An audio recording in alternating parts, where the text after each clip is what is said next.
नमस्कार, आदाब, सत श्री अकाल। आप देख रहे हैं आईना सच का न्यूज चैनल और मैं हूं आपके साथ इरशाद अहमद। आज मैं आपको ऐसे व्यक्ति से रूबरू कराने जा रहा हूं जो समाज सेवा में सबसे अव्वल और लंबे समय से जो है वो ग्राम प्रधान के पद पर तैनात हैं। और अगर बात गरीब बेसहारा मजलूम लोगों की जाए तो उनके भी वो रहनुमा बनकर काम करते हैं। सवाल भी होगा, जवाब भी होगा। काफी सारे सवालों के साथ आज मैं इनके पास पहुंचा हूं।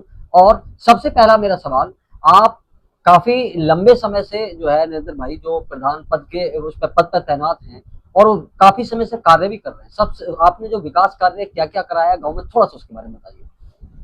जी देखिए साद भाई, सबसे पहले आपके चैनल को मेरी तरफ से बहुत बहुत बधाई, शुभकामनाएं।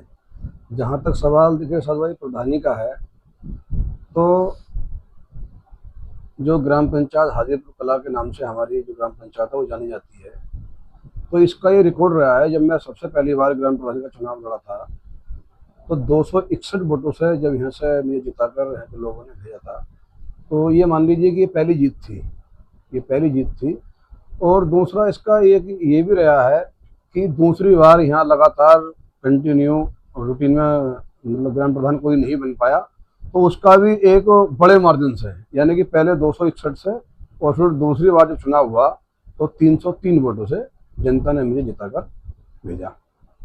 दूसरा, अगर हम विकास की बात करें तो इरशाद भाई, मेरा तो कहना यह है कि अगर 10-20 ग्राम पंचायतों में हाजीपुर कला ग्राम पंचायत की छटनी की जाए तो हो सकता है कि पहला नंबर इसका है।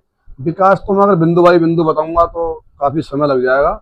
बस इतना बताना चाहता हूँ कि जितने जब से ये प्रधानी बनी है और जितने प्रधान अभी तक मुझसे पहले बने हैं, ये मैं नहीं कह रही, आप सर्वे करा लीजिए और ऑन कैमरा आपके मैं बोल रहा हूँ, ये पहला मतलब मेरा ये है कि इतना विकास अभी किसी ने कराया नहीं है जितना कि मतलब मैंने कराने का काम किया है। दूसरी बात एक ये है कि बिगड़ प्रधानी के भी, प्रधानी का तो ये मान लीजिए कि जनता ने जो लोग हैं हमारे सब चिंता उन लोगों ने कहा कि आप चुनाव लड़ लो, तो मैंने लड़ लिया और जनता ने साथ दिया और दूसरी बार ग्राम प्रधान मैंने काम किया। लेकिन बिगड़ ग्राम प्रधानी की भी आप देखते होंगे वीडियोस वगैरह में कि जो गरीब लोग हैं, मेरा तो प्रयास ये रहता है कि गरीब लोग अगर कोई भी आए तो वो वापसी नहीं जाए। अभी जो आपने जैसे ये बात की है, जो समाज सेवा की बात आपने की है, तो जो ये समाज सेवा आप करते हैं, काफी लंबे अरसे से आप समाज सेवा करते हैं, ये जो विचार है आपके पास कहाँ से आया? तो ऐसा कोई विचार क्या, मेरा तो प्रयास ये रहता है कि जैसे कि गरीब लोग हैं, सिर्फ स्थिति से कमजोर हैं, तो कोई अगर जैसे देखिए आप देखते होंगे, मैं जब ठंड का मौसम होता है लगभग 500-700 लिहाफों का वितरण करता हूँ ठंड को देखते हुए। जब गर्मी का मौसम आता है तो गर्मी में पंखों का भी वितरण करता हूँ। हाई स्कूल इंटर में टॉप आने वाली लड़कियों को साइकिल वितरण निःशुल्क करता हूँ। इसके अदरवाइज भी बहुत कार्य ऐसे हैं। मतलब मेरा प्रयास ये है कि कोई अगर हमारे दर पर आए या कोई मुझसे उम्मीद लेकर आए तो खाली उम्मीद लेकर के ना जाए। नरेंद्र भाई, अगर जैसे अभी आपने बताया जो बच्चों को आप साइकिल भी वितरण करते हैं, काफी समय से आप जो समाज सेवा का वर्क कर रहे हैं, अगर आपको जनता किसी अच्छे पद पर बिठा देती है तो सबसे पहली प्राथमिकता आप किसे माने, किसे देंगे? पहली प्राथमिकता तो ये है कि अगर उस ऊपर वाले का करम और ऊपर वाले का आशीर्वाद रहता है तो जनता में अगर मैं बात करूँ साथ भाई, तो अब भी मेरा मानना यह है कि प्रधान तो बहुत हैं आसपास में, लेकिन अभी एक छोटी सी आवाज़ दे दूं तो यहाँ पर तमाम सैकड़ों की भीड़ इकट्ठा हो जाती है। मेरा प्रयास ये है कि जैसे कि यहाँ पर कोई हमारा कॉलेज ऐसा हो जिससे कि लोग बहुत बाहर जाना पड़ता है, तो कोई कॉलेज बड़ा हो जिससे कि मतलब बाहर ना जाना पड़े।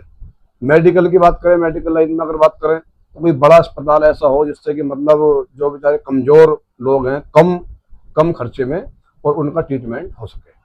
अच्छा, ये सबसे पहली प्राथमिकता आपकी होगी। अभी नरेंद्र भाई, जो अब मैं ये भी आपसे सवाल मैं पूछ लेता हूँ, जिस तरीके से जो नेता होते हैं, तो नेता जो चुनाव का समय आता है उसमें बड़े बड़े वादे कर देते हैं, लेकिन उसके बाद वो उन वादों पर खरा नहीं उतरते। काफी सारे विलेम भी लगते हैं। लोग कहते हैं कि नेता ने ये कह दिया, लेकिन उसके बाद अगर बात की जाए तो जैसे लोग उतरते हैं, उसके बाद वो बिल्कुल उस पर कायम नहीं रहते। इसके बारे में क्या करेंगे?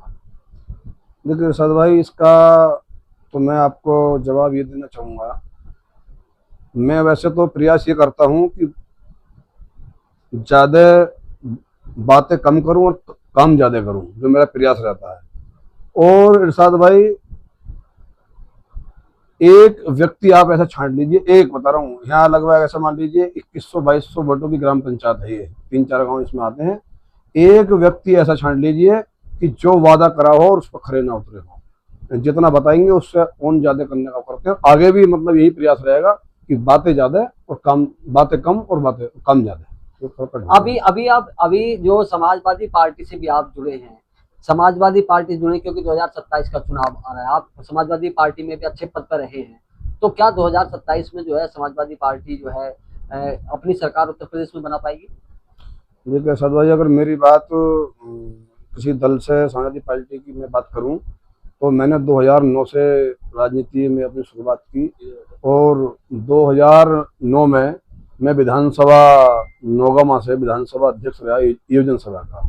उसके बाद जिला सचिव मेन बॉडी में काम किया, उसके बाद जिला उपाध्यक्ष मेन बॉडी में काम किया और फिर छात्र सभा का राष्ट्रीय सचिव के रूप में काम किया और आज भी समाजवादी पार्टी में कार्यरत हूँ और समाजवादी पार्टी में कार्य करता हूँ।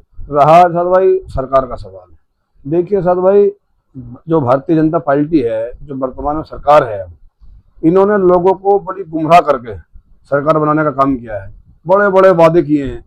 अच्छा, खाली ये मान लीजिए, अगर मैं विकास पे बात करूं तो जो समाजवादी पार्टी में जब सरकार थी और समाजवादी के लोगों ने, हमारे नेताओं ने जो कार्य किया था तो उसके उद्घाटन किए हैं, उनके नाम बदले गए हैं। जैसे कि देखिए, बहुत 100 नंबर का 112 नंबर कर दिया। अच्छा, मैं जब ये 100 नंबर का 112 नंबर किया, लगभग 2 साल 3 साल तो लोगों को जानने में लग गए कि मतलब 112 नंबर पुलिस का वाहन है, कि 100 ही नंबर जानते थे। अच्छा, अगर ये 112 नंबर चेंज करने में 100 का 112 किया, जितना खर्चा तमाम क्या हुआ होगा, इतने में अगर मैं मानता हूँ कितने गरीब परिवार, कितने घर चल सकते थे।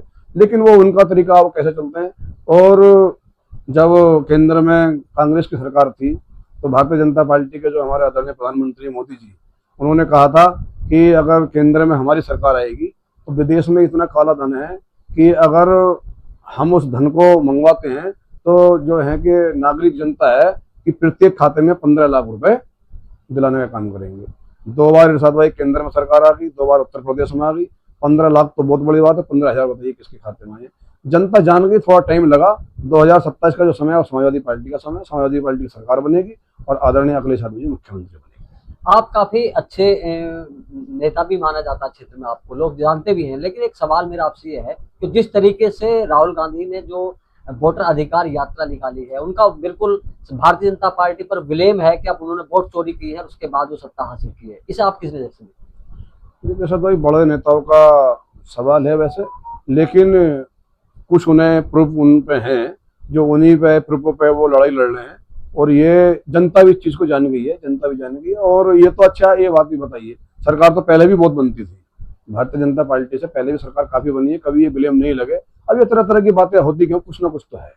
अच्छा, कुछ ना कुछ तो है। आपने सुना, काफी सारे सवालों के साथ मैं जो नरेंद्र चौहान हैं वो युवा नेता हैं और काफी वर्चस्व क्षेत्र में रखते हैं। काफी सारे सवाल मैंने उनसे किए और उन्होंने बेबाकी से मेरे सवालों का जवाब दिया।